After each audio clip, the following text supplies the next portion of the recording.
Balanțele mele frumoase, bine ați venit, dragii mei! Astăzi facem etalarea pentru luna iulie 2025, etalare în generală, crucea celtică, valabilă, bineînțeles, pentru toți cei care aveți soare, lună, ascendent sau Venus în balanță.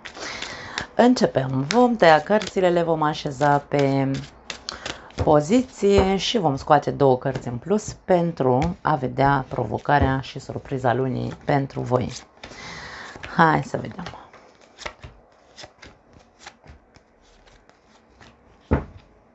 Energia ta, magicianul, wow, o energie extrem de potentă, să spunem așa.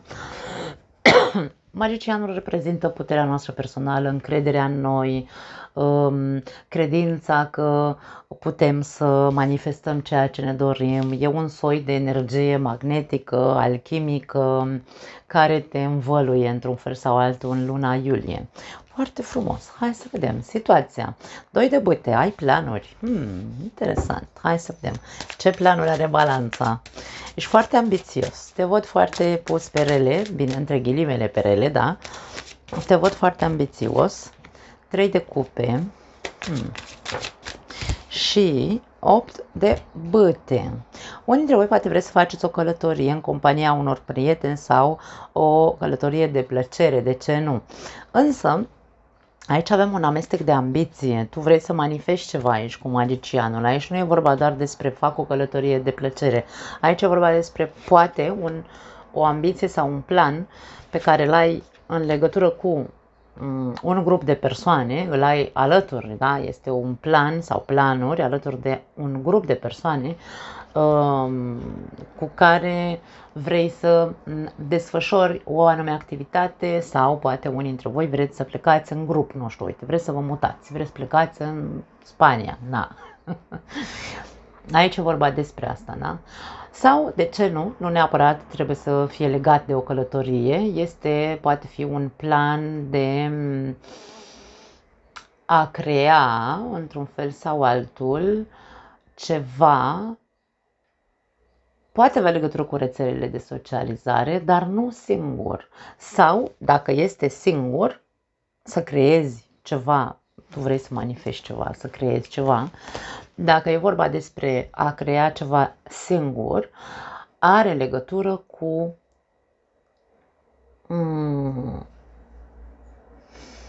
vorbim despre rețelele de socializare, are legătură ori cu călătoriile, are legătură ori cu comunicarea despre nu aș spune că aici se centrează pe terapie sau pe spiritualitate, poate fi pentru unii dintre voi, însă are legătură cu comunicarea, cu transmiterea de informații. Are legătură cu prietenia, are legătură cu nucleurile sau nucleul, ce înseamnă, nu știu, despre optimism, da? Deci poate unii dintre voi încercați sau ceea ce ambiționați este să vă deschideți un canal în care să vorbiți, poate podcast, uite, de ce nu? Da? Poate unii dintre voi, asta, și aici e vorba despre un soi de echipă, da? O echipă cu care tu planifici acest plan pe care îl ai, da? În mintea ta avem pajul de monede, ok,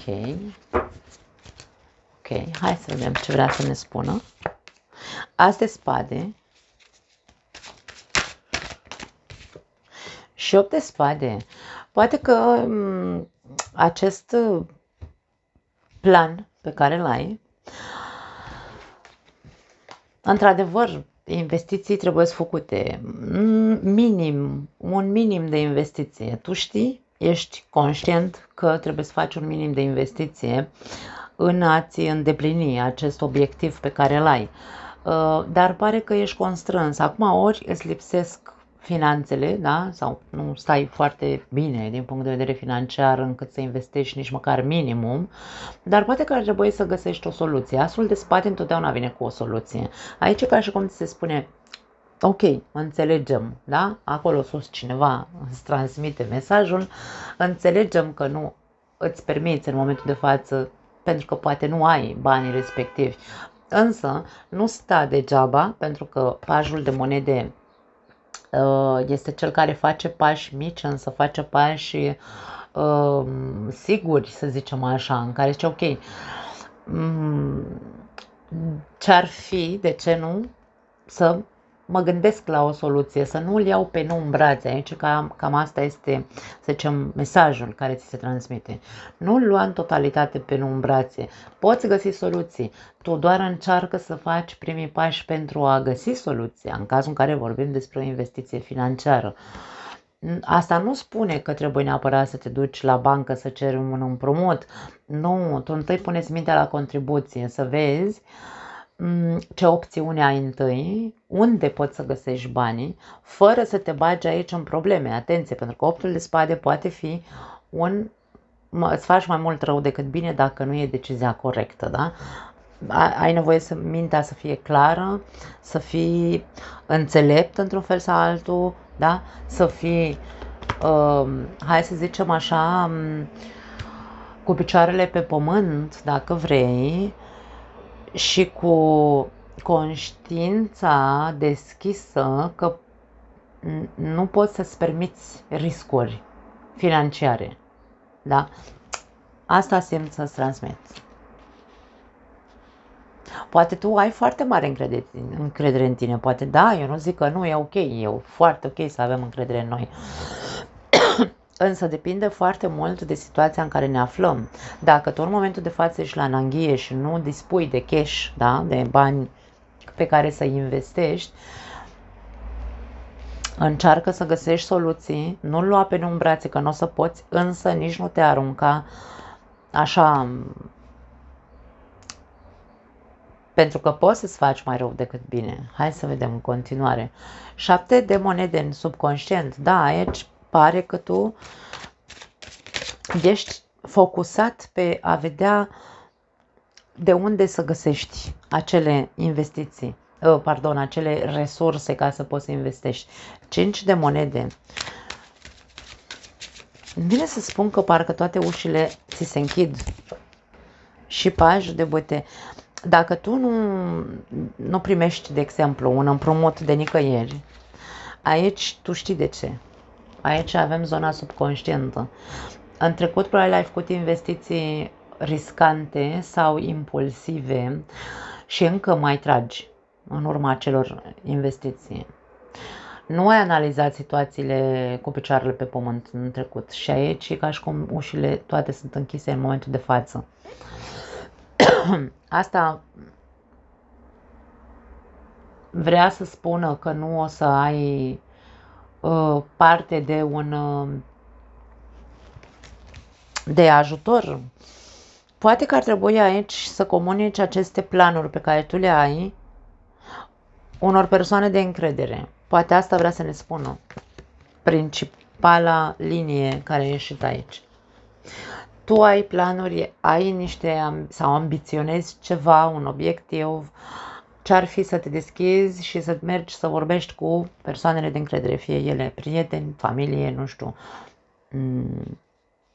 E momentul să începi să vorbești despre acele planuri, ca să vezi părerea altora care să te ajute să te centrezi pe soluție, pentru că pare că, așa cum am spus mai devreme, în trecut ai făcut impulsiv anumite investiții și ai avut pierderi, de fapt nu te-au dus la câștig, să zicem așa.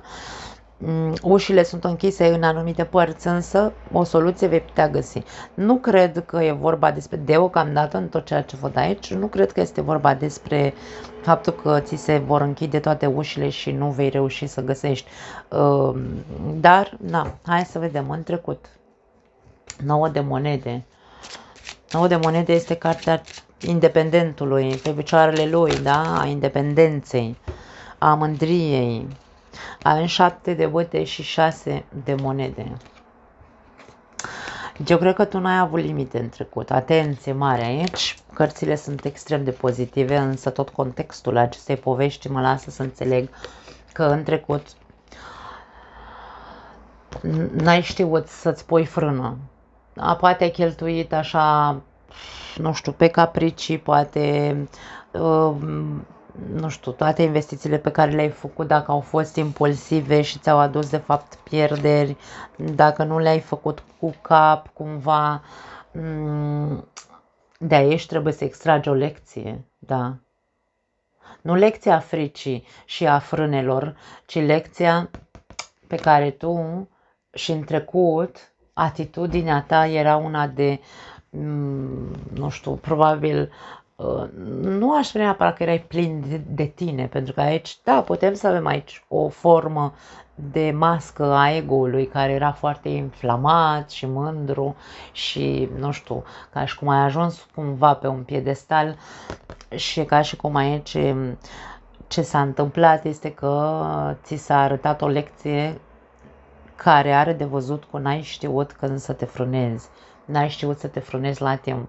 Ai cheltuit poate mai mult decât ar fi trebuit, nu te-ai gândit la ziua de mâine, poate fi și asta, da? Dar aici e vorba de a extrage o lecție ca tu să poți să faci lucrurile mai bine pentru tine în viitor. În viitor, următoarele 3 luni de zile, avem doiul de spade. Hai să vedem cu ce vine lumea.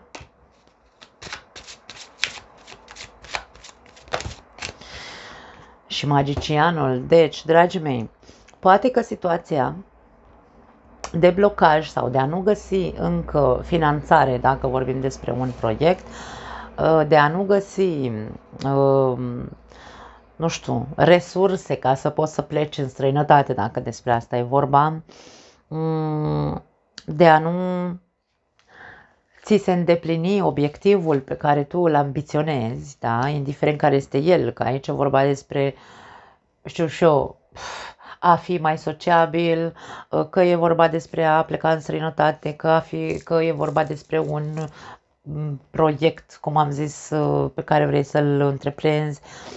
Va mai dura 3 luni de zile această stagnare, poate că ți se cere răbdare aici cu pajul de monede, pajul de monede, 2 de bâte și 7 de monede, ca și cum șezblând, așteaptă momentul potrivit, însă nu aștepta momentul potrivit fără ca tu să faci nimic. Puneți mintea la contribuție, vorbește cu persoanele de încredere și despre greșelile pe care le-ai făcut în trecut sau pierderile pe care le-ai avut în trecut, ca tu să poți să vezi nu doar partea goală a paharului, da, sau, nu știu, impotența în momentul de față, ci să te deschizi către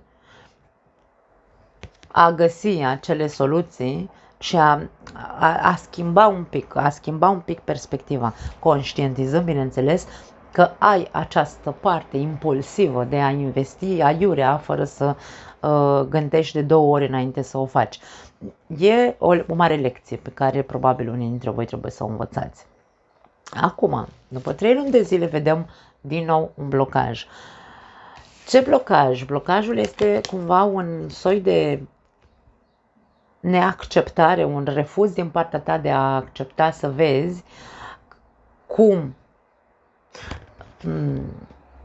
cum să înveți acele lecții din trecut și cum să-ți folosești de acum înainte. Atenție când vorbim despre puterea de vizualizare, pentru că magicianul se repetă și aici, te văd în energia magicianului, da? Ca să ne folosim puterea de manifestare sau de vizualizare, nu este suficient. Deci tu te poți așeza să meditezi, să vizualizezi, să încerci să schimbi realitatea într-un fel sau altul prin aceste tehnici, da? Însă, dacă nu acceptăm ideea că trebuie să învățăm lucruri din toate experiențele, trebuie să învățăm lecțiile din spatele experiențelor pe care le-am avut, nu va funcționa. Poți să te pui tu în toate formele de zen și de așa să faci meditații și să te duci la mănăstiri și să faci ce vrei tu, nu va funcționa. Pentru că tu ai nevoie să te deschizi către a învăța cu adevărat lecțiile, ca să poți să începi să manifesti pozitiv pentru tine. Da? Foarte interesant. Provocarea. Regina de monede, ești provocat cumva să fii, vine să zic pungă strânsă, nu știu de ce îmi vine asta așa în cap acum. Nu mi-a ieșit niciodată mesajul ăsta. Sau, mă rog, pungă strânsă nu e... Eu sunt atât de spontan încât zic ce îmi vine în minte în momentul respectiv. Strâns la pungă, da? Ar trebui să fie corect în românește. Regina de monede este independentă, este pe picioarele ei, este femeie de afaceri dacă vrei, nu neapărat pentru că dacă tu ești bărbat nu înseamnă că nu poți să fii regină de monede. Ba da, în spiritualitate sau în tarot, energiile nu sunt neapărat doar feminine pentru că aici ne arată o imagine feminină, da? Nu, nu. Aici vorbim despre persoană independentă, om de afaceri, să zicem așa, însă în același timp generos, dar și strângător, ca să facem contextul. Acum pune-le pe hârtie și vezi ce poți să faci cu mesajele astea. Cum poți să fii în același timp, să zicem așa, să înveți să fii pe picioarele tale, să înveți să fii generos, să înveți să fii strângător și să înveți să fii și, nu știu, independent, da? Sau prosper, dacă vrei aici, cu regina de monede e prosperă, da? Pune-le pe hârtie și începe să cauți informații. Cum să fii așa, așa, așa, așa. Sau cum să integrezi toate aceste calități ale reginei de monede, da? 4 de spade. Meditează, se spune, ia-ți o pauză și gândește-te. Cum poți să ajungi acolo? Pentru că tu ești provocat să ajungi la această stare, da? Avem împăratul și avem eremitul. Acum, aș spune că dacă tu ești provocat să ajungi în această energie, în această stare, ar trebui să meditezi asupra armurii pe care tu o porți, asupra rigidității tale. Unde ești atât de rigid încât nu vrei să vezi nimic altceva decât ceea ce tu crezi că e bine? Pentru că aici există această rigiditate. Mie, mereu am spus, mie eremitul nu-mi place ca energie.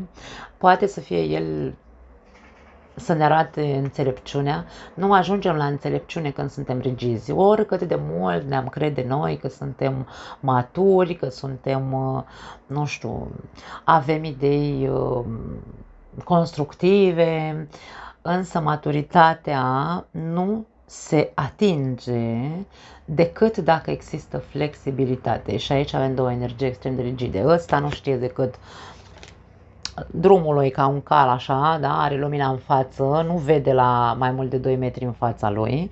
Asta este energia eremitului, da? Toată viața lui a făcut același lucru, a avut același drum. De-aia îi spun ca un cal din ăla care are urechile alea, că nu știu cum se numește, care li se pune așa să nu vadă stânga-dreapta calul, trebuie să meargă doar înainte. Asta e pentru mine, cel puțin eu așa îl însemn pe eremit. Și mai ales când vine în compania împăratului, care ăsta are o armură în sine sub aceste haine, vorbim despre, ce să zic, meditează asupra rigidităților care există în tine și care trebuie schimbate. Nu pot spune altceva. Rigiditățile tale nu te lasă să ajungi să fii această persoană prosperă, cu capul pe umeri, cu picioarele pe pământ, independentă, încrezătoare și așa mai departe, da? Tu știi care sunt? Meditează asupra lor și fă ceva. Surpriza. Oh, domnul diavol. Hai să vedem. Cu ce vine? Ia uite, cu 3 de spade.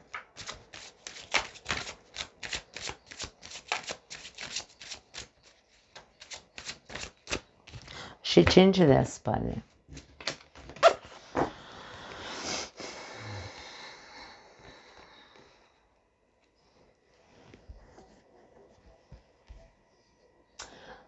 Cinciul de spade ne arată în acest context. Dacă scot în context 3 de spade și rămân doar cu aceste două energii, pot să spun că este combinația perfectă a invidiei, pot să spun că este combinația perfectă a ego-ului, pot să spun că este combinația perfectă a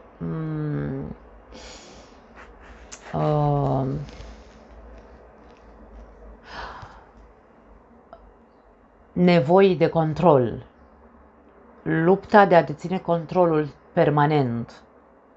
Balanțele nu au caracteristica de a deține controlul. Atenție, poate că, da, tu ești născut în zodia Balanței, însă caută pe harta ta natală ce ai în Scorpion sau în Fecioară, pentru că Scorpionul și Fecioara sunt singurele zodii care au nevoie, nu mă refer la persoane, energia arhetipică de Fecioară și de Scorpion, da?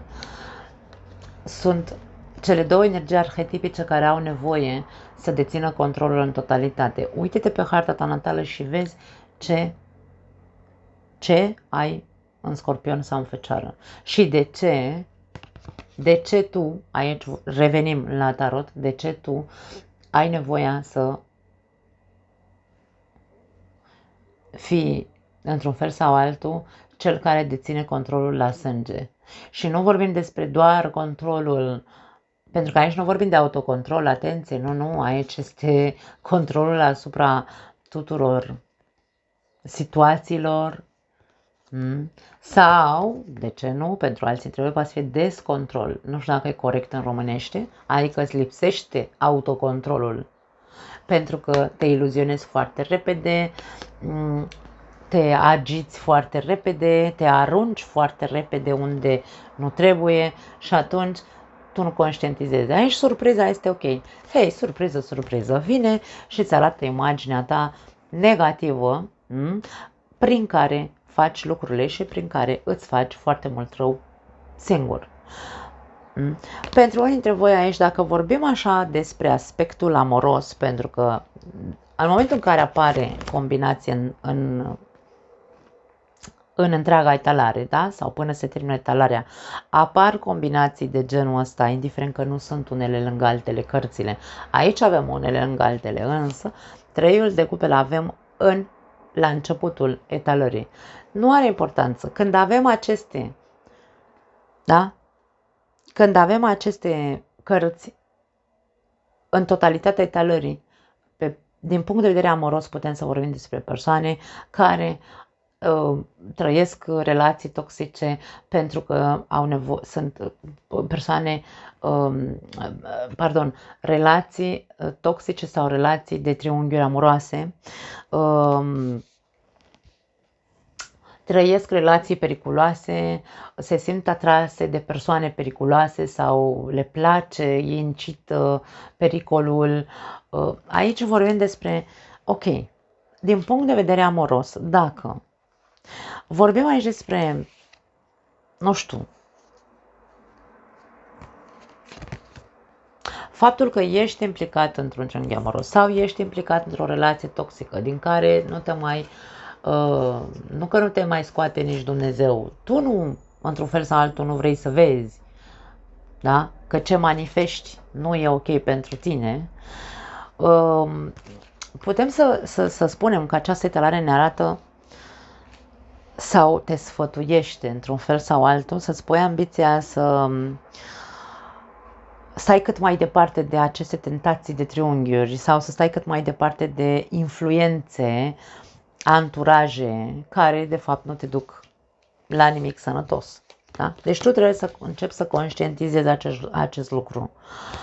Poate că vorbim despre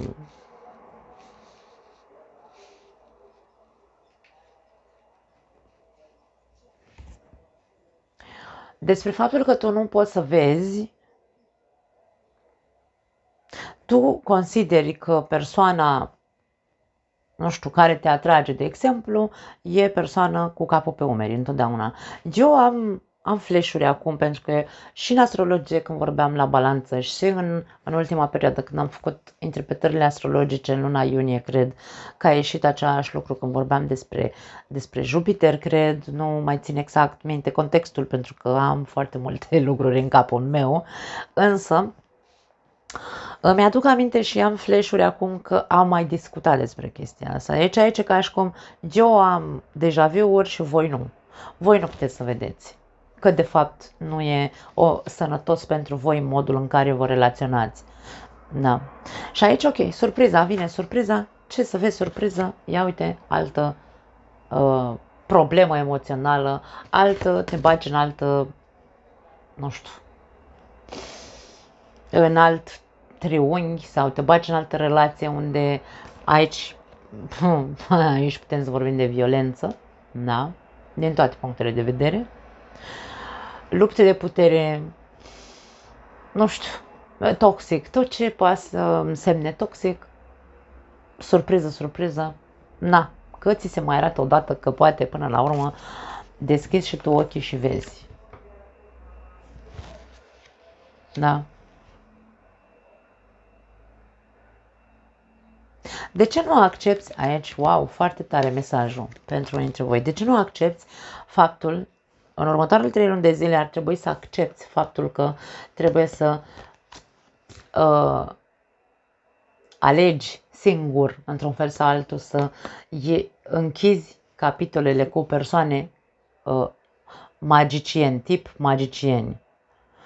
Persoanele tip magicieni sunt persoanele care te învăluie, care te duc cu vorba, care îți spun mamă, povești nemuritoare la ureche și tu crezi tot. Și aici e vorba despre ok.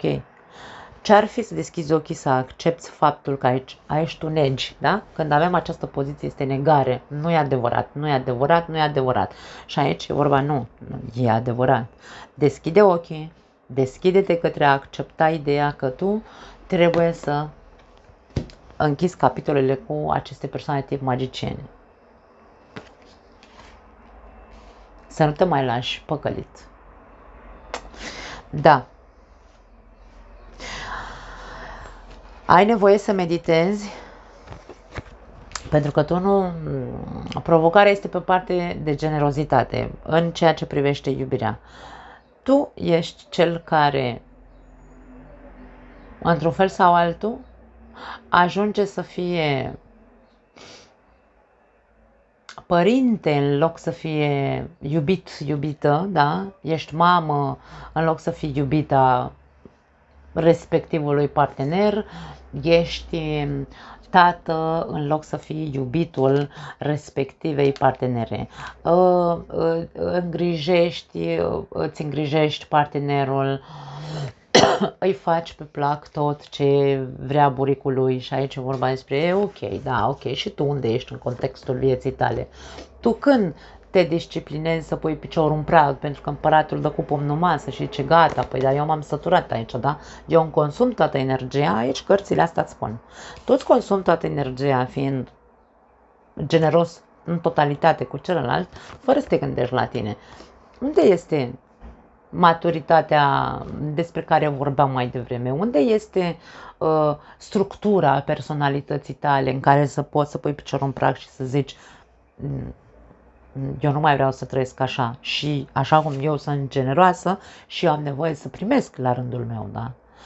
Aici e vorba de disciplină. Singura soluție, ca să pot să spun ceva pozitiv despre această combinație, singura soluție este luatul unei pauze și implementarea disciplinei și a structurii personalității în care tu să știi când ceva nu este corect față de tine, să te impui. Împăratul se impune. Da. Da. Concluzia. 3 de cupe. Am început cu 3 de cupe, terminăm cu 3 de cupe. 3 de cupe ca energie pe pozitiv este optimismul, da? Este sărbătorire. Ok, hai să vedem. Ia uite. Nebunul și forța. Interesant.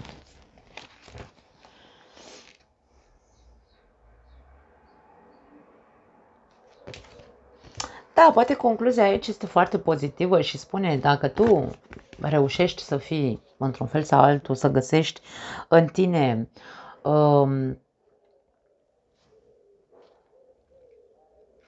încrederea, pentru că aici eu, în energia magicianului pare că ești foarte încrezător. Însă sunt lucruri pe care tu nu le vezi în tine, în comportamentul tău. Aici vorbim despre, o să revin după aia la diavol, pentru că am uitat să vorbesc despre el în contextul celălalt. Mi-a venit chestia cu triunghiul amoros, însă hai să trecem mai departe. Dacă tu reușești să ai cu adevărat încredere în tine și să fii optimist că o să poți să o iei de la capăt, aici e vorba despre, vezi, forța este tot cartea autocontrolului, a ceea ce ție probabil îți lipsește. Da? Și autocontrolul în modul în care tu investești, pentru că aici avem riscuri, și autocontrolul asupra anturajelor sau asupra, nu știu, modului în care tu socializezi sau modului în care tu intri în relații. Autocontrol, ca să nu mai dai de magicieni, ca să nu mai trăiești evenimente de-astea toxice și așa mai departe. Da? Dacă ne întoarcem înapoi la această combinație și nu are legătură cu triunghiuri amoroase, aici este vorba despre, ok, surpriza poate fi una neplăcută în care tu, indiferent ce înseamnă neplăcut poate însemna refuz, poate însemna eșec, poate însemna, nu știu, cum se zice, minciuni, manipulare, situații periculoase, poate fi cu diavolul, da? Și aici ca și cum va trebui să știi să faci față, inclusiv celor care încearcă să te umple de sentimentul de vinovăție sau sentimentul de eșec, ca și cum îți spune nu ești în stare de nimic. Există persoane invidioase în jurul tău, asta, da? Care au putere încă au putere să te influențeze, da? Asupra minții tale, care să-ți spună tu nu valorezi nimic, nu ești în stare să faci X, Y, Z. Nu le lăsa, aici ca și cum luptă să rupi puterea acestor persoane asupra, da, puterea de influență a acestor persoane într-atât încât să ajungă să-ți facă rău vorbele lor, pentru că sunt doar persoane obscure sau doar persoane invidioase. În momentul în care conștientizăm că poate anturajul nostru nu este unul, sau noi le-am dat putere acelor persoane să ne facă să ne simțim într-un fel anume, atunci, dacă conștientizăm, știm nu să luptăm împotriva lor, ci pur și simplu să tăiem acele legături, da, energetice, încât energia lor să nu ne mai poată afecta. Despre asta este vorba. Cum se face asta? Distanță. Se pune distanță. Da? Poate pentru unii dintre voi obiectivul principal este sau ar trebui să fii mai ambițios, să pui distanță între tine și anumite persoane care nu te duc decât la, nu știu, la eșecuri sau la blocaje sau la orice altceva. Foarte interesant, dragii mei. Da, derulați și ascultați din nou pentru că sunt multe informații, nu mai am altceva pentru voi, vă pupăcesc, ne vedem data viitoare. Ciao!